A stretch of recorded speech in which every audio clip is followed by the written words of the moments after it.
1924 साली ऑक्टोबर महिन्यामध्ये बाबासाहेब माढा कोर्टामध्ये आलेले होते। त्यांची त्या ठिकाणी साक्ष होती।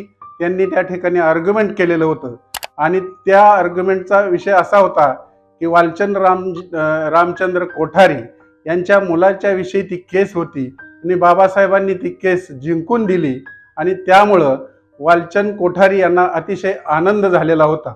वालचंद रामचंद कोठारी मुंबईला गेले आणि बाबासाहेबांचा सत्कार करावा या हेतूने त्यांना बोलले, परंतु बाबासाहेबांनी सत्कार स्वीकारला नाही।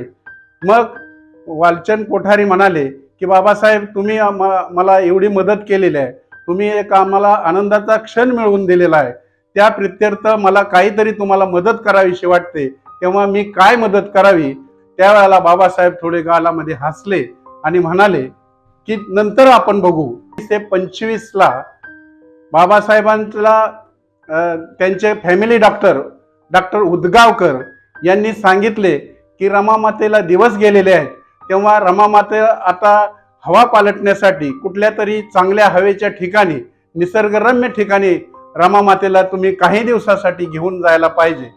तेव्हा बाबासाहेबांच्या डोक्यामध्ये लगेच क्लिक झालं आणि वालचंद कोठारींनी दिलेला एक शब्द त्यांना आठवला। त्यांनी वालचंद कोठारीला ताबडतोब बोलवणं पाठवलं।